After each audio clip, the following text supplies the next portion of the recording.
situation a lot better. Let me start first with this letter. Now, this is from the official court document. It says this, quote, on September 18th, law enforcement was contacted by a civilian witness who stated that Ruth had dropped off a box at his residence several months prior. After learning of the September 15th incident at Trump International, the witness opened the box, suggesting, of course, he didn't do it beforehand, which could have meant that he knew about this whole thing and reported. But they note this. The witness stated the box contained ammunition, a metal pipe, we don't know what that is, miscellaneous building materials, tools, 4 phones, and various letters. Now, we don't know the details of all of this yet. Again, if you think metal pipe, a lot of people might think a pipe bomb. We don't actually know if this was anything of that nature. They're not giving us details. We also don't know what the various letters are. They're only telling us about one of them. It says this, one handwritten letter addressed to the world stated, among other things, again, that this was an assassination attempt on Donald Trump. Now, they say, quote, also, it is up to you now to finish the job, and I will offer $150,000 to whomever can complete the job. Now, what it seems this was kind of a kill switch. It seems this individual, again, submitted this to his friend or this individual months before the actual assassination attempt. And given that, of course, we would assume that, well, maybe, again, he believed he would fail. Maybe he, didn't want to do this in the first place and just wanted to write this thing. The more likely case is this was a kill switch, kind of a contingency plan if he did fail, and he'd be able to, again, send this kind of message to the world, so to speak. Given that his friend actually turned it into authorities and didn't keep it, it's not clear how well that actually worked out for him.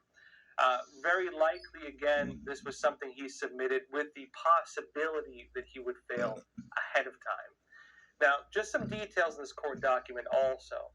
This court document does not list like the full breadth of evidence. The court document currently available, it's just the evidence the prosecutors submitted to support the case for pretrial detention, which they've now been granted, by the way. Ryan Ruth is being held now without bail. Now, they note that the investigation is ongoing, so in addition to maybe these other letters we don't know about yet, we're going to be hearing a lot more on it. But it does give us a clearer picture of what happened on the golf course that day. Now, this is the official document. It says this, as the former president advanced through the course, a Secret Service agent, as part of the overall protection detail, moved ahead of him in a golf cart and conducted a security sweep to identify any potential threats and to ensure the safety and security of the former president along the route. And that's the perimeter of Trump International is surrounded by a chain link fence, and the southeast corner of the fence is screened by trees and brush. The 6th hole on the course is near the southeast corner, and while the former president was on the 5th hole, meaning he was pretty close to it, the agent cleared the area along the 6th hole. Again, they were one step away, right? And at approximately 1:30 p.m., the agent spotted the partially obscured face of a man in the brush along the fence line. The man was later identified, again, as Ryan Wesley Ruth. Ruth's position was directly in line with the 6th hole. Again, one ahead of where Trump was. And notice the agent then observed a long black object protruding through the fence and realized the object was the barrel of a rifle aimed directly at him. Meaning, again, he was pointing it at the agent, presumably. And once the agent jumped out of the golf cart, drew his weapon, and began backing away, the agent saw the rifle barrel move, suggesting they were maybe tracking him, and the agent fired at Ruth. The agent took cover behind a tree, reloaded his weapon, looked up, and saw that Ruth was gone. Now notice the position Ruth occupied when the agent first noticed him was directly in line, again, with the 6th hole green. And had their agent not found him by that time, it's possible Trump would have been to that 6-hole green very soon. Again, this is important because this really shows how close this whole thing really was. Had that agent not noticed that gun, had that agent not seen the individual's face, maybe had the individual worn camouflage or painted his face, very likely, this whole thing could have ended a lot worse than it was. Now, also, interestingly, the area where Ruth was allegedly at, that area, that was a known blind spot. This was actually noted during the press conference just after the assassination attempt. And apparently, like media paparazzi, they actually use that location to take photos. It gives you a pretty broad view of that whole range. And, again, this is raising some concerns over, well, maybe they should have had additional security. Maybe they should have cleared those blind spots. We know that Ruth, based on, again, other reporting, was there from about 1 a.m. to 1 p.m., like 12 hours. And an individual sitting in the bushes, pretty well exposed, generally speaking, you could have spotted him with some basic security in that area, especially knew, again, that the area was problematic. Now, we're also getting more details on the firearm he used, and this is important. First off, he did not have an automatic AK-47, as was reported by, I think, most media. The gun he was using was a semi-automatic SKS. That's like a hunting rifle, basically, right? It had a scope and an extended magazine. Now, again, the SKS and the AK-47, these are both kind of like Russian armaments. I'm not saying they're from Russia. These are weapons of war, technically, but there's a big difference between them. If you talk about an AK-47, that's what a lot of media would say is an assault weapon, right? And if you say it's automatic, well, that brings up the whole argument of, hey, automatic weapons and how does an individual get it? When you say an SKS, you're talking about what is really more like a hunting rifle, at least the way it's used.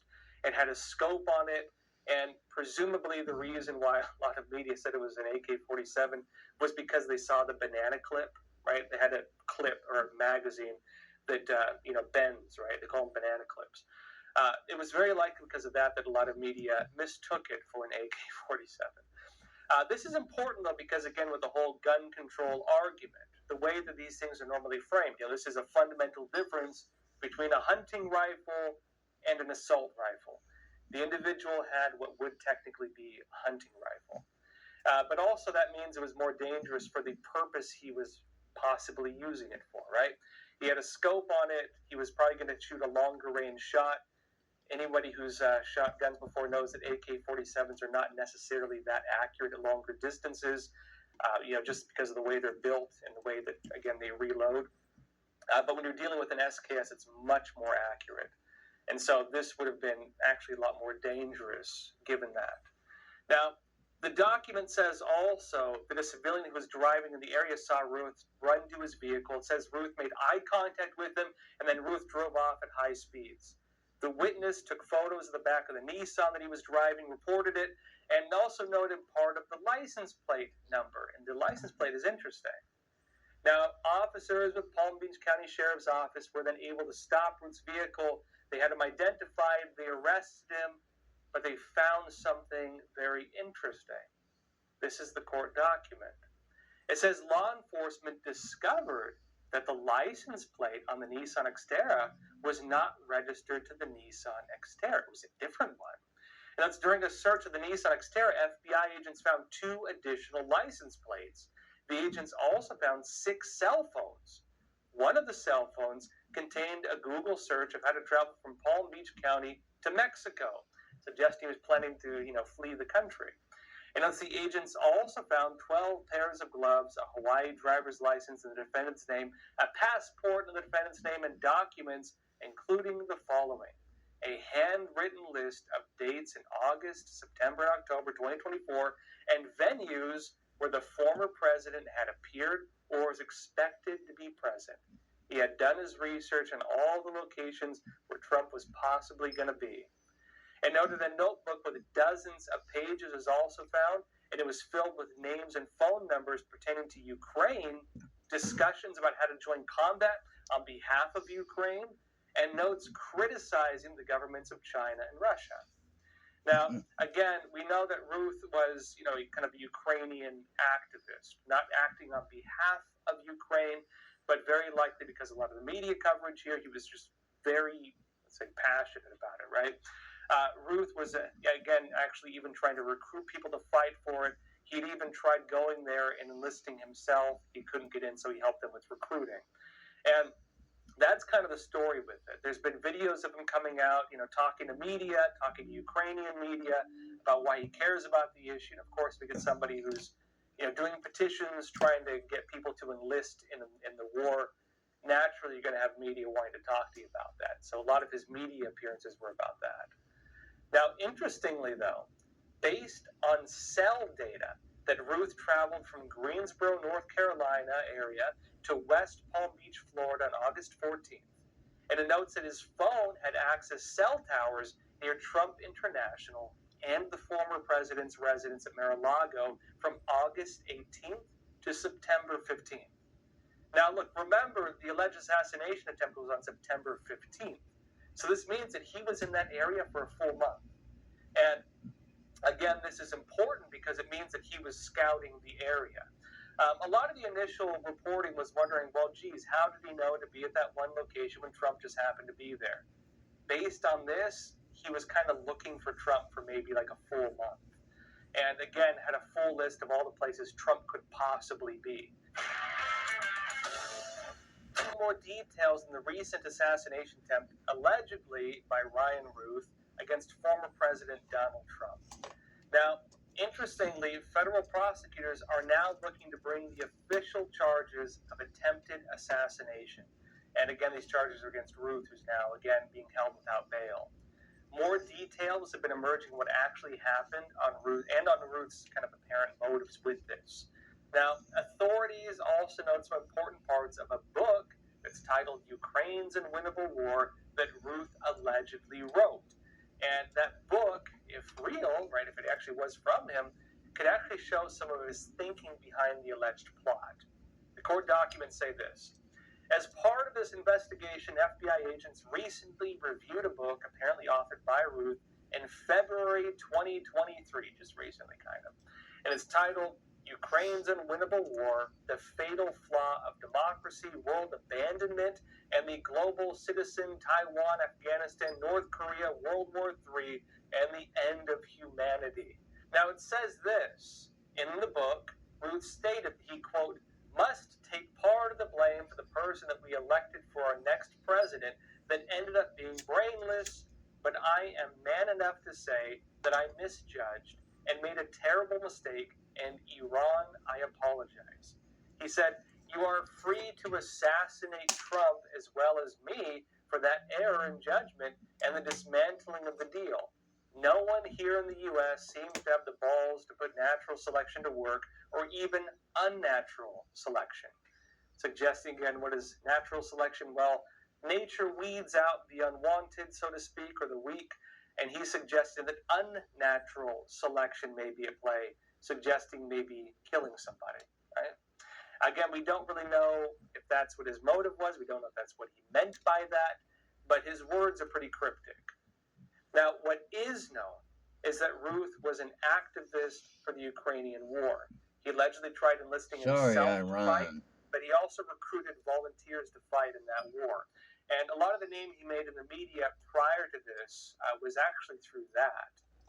The document from the court, though, it also explains that in 2002, Ruth was convicted in North Carolina of possessing a weapon of mass destruction.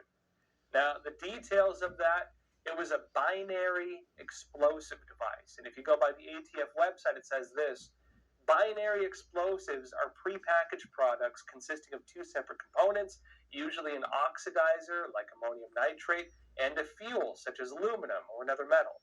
And thus, ATF does not generally regulate the sale and distribution of these component chemicals, even when sold together in binary kits. However, when the binary components are combined, the resulting mixture is an explosive material subject to ATF regulatory requirements. Now, that charge for that would be a Class F felony. You could face up to 59 months in incarceration for it. And also, in 2010, Ruth was convicted of multiple counts of possession of stolen goods. That would be a Class H felony with up to 39 months of incarceration. Although, again, those are previous convictions, they do show his criminal history. And what's important with that, folks, if you're a felon, what does that mean? If you're a felon, what does it mean? You cannot legally own a firearm. Now, look, we don't know how he got his gun. We don't know how, given these crimes, he was able to keep doing this. We don't know, again. full details of this because they're not even releasing all of his letters yet. The information we have is just what was submitted by prosecutors to, again, have Ruth remain in pretrial detention. He's now being held without bail.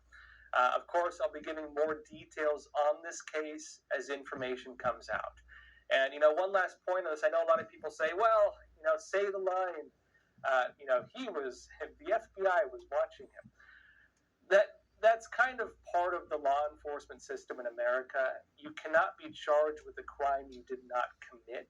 And although we do have some kind of pre-crime type things where, for example, if you're an individual who's acting suspiciously, you might get monitored for this kind of stuff, which is usually where the FBI says that this individual is kind of on our radar. It does not mean they can arrest you.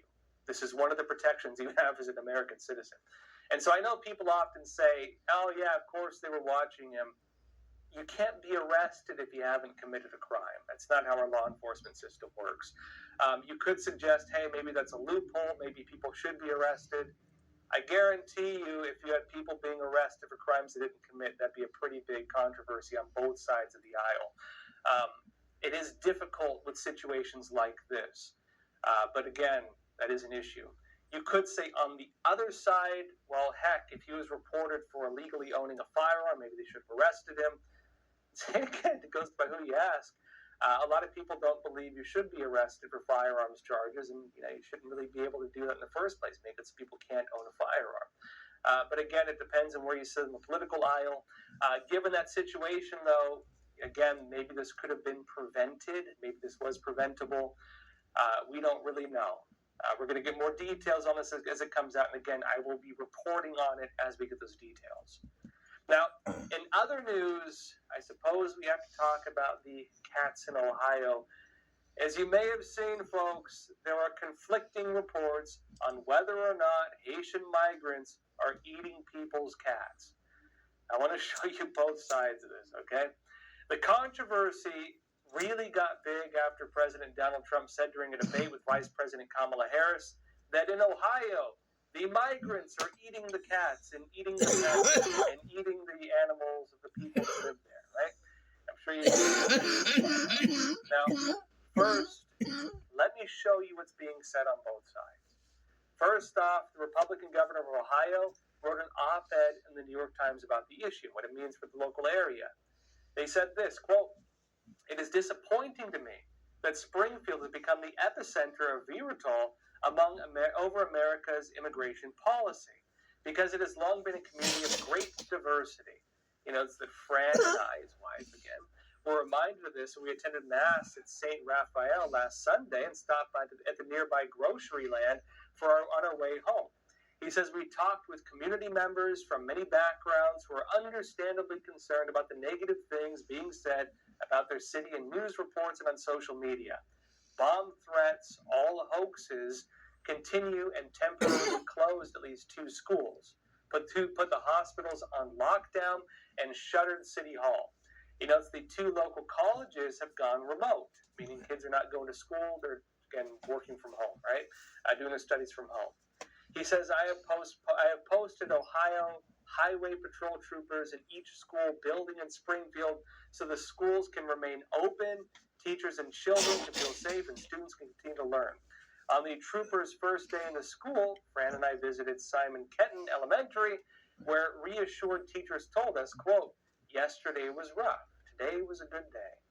It says, as a supporter of former President Donald Trump and Senator J.D. Vance, I am saddened by how they and others continue to repeat claims that lack evidence and disparage the legal migrants living in Springfield. This rhetoric hurts the city and its people, and it hurts those who have spent their lives there. Now, look, on that side of the argument, the main claim is that the reports of, again, Haitian migrants eating people's cats are fake. They predicate a lot of these claims based on the fact that there are no, officially government-investigated reports. You have people calling it in. You have people going to City Hall and, again, saying it's happening. There's nothing showing that they've investigated it and proven for a fact that it happened. And based on the fact that that kind of provable gap has not been done, they're saying the whole thing is fake. Now, look, on the other side of the aisle, one of the more credible reports comes from Christopher Rufo. He's senior fellow at the Manhattan Institute for Policy Research. Now, he published and also took steps to confirm whether a video of alleged skinned cats being grilled by African migrants from August 2023 was real or not. And he said this. He said, our investigation begins in a rundown neighborhood of Dayton, Ohio, the closest major city to Springfield, about a half-hour's drive away. He says, we identified a social media post dated August 25th, 2023, with a short video depicting what appeared to be two skinned cats on top of a blue barbecue. He notes that we spoke with the author of the video, who asked to remain anonymous but confirmed its time, location, and authenticity. He told us that he was picking up his son last summer when he noticed the unusual situation and said, quote, it was some Africans that stay right next door to my kid's mother. And he said this African dude next door had the cat on the grill. Again, local making the claim, right, with the video. He says that we then identified the home by matching it to the visuals in the video and cross-referencing them with the eyewitness. He says when we knocked on the door of the first unit, a family answered telling us they were from the Democratic Republic of Congo and that all of the surrounding units were occupied by other African migrants. Again, not Haitians technically, but it does tie to the immigration issue. And notes that one of the residents told us that her former neighbors, also from Africa, had lived in the adjacent unit until last month. They had a blue grill, and the father would find meat in the neighborhood. I don't know how you find meat in the neighborhood. You can buy meat, but how do you find it, right? Now, it notes that according to the original witness, whose son was friendly with the neighbors, there was no doubt about what happened last summer. This individual told them, quote, they was barbecuing the cat. And again, take it for what you will, right? Because of the political implications of this whole story, basically at this point, unless somebody, confirms it, unless people go there and go up on the grill and get a video of it, and even then people might not believe it, nothing short of that is going to be deemed as evidence. That's where the debate is right now. Look, again, this is more of a political issue right now than a social issue. This is not even about truth at this point. It's about which side of the political aisle do you wish to believe. This is a political argument. Well, everyone, that's all for tonight. Thank you for joining us. And as always, please take care of yourselves, stay informed, stay free.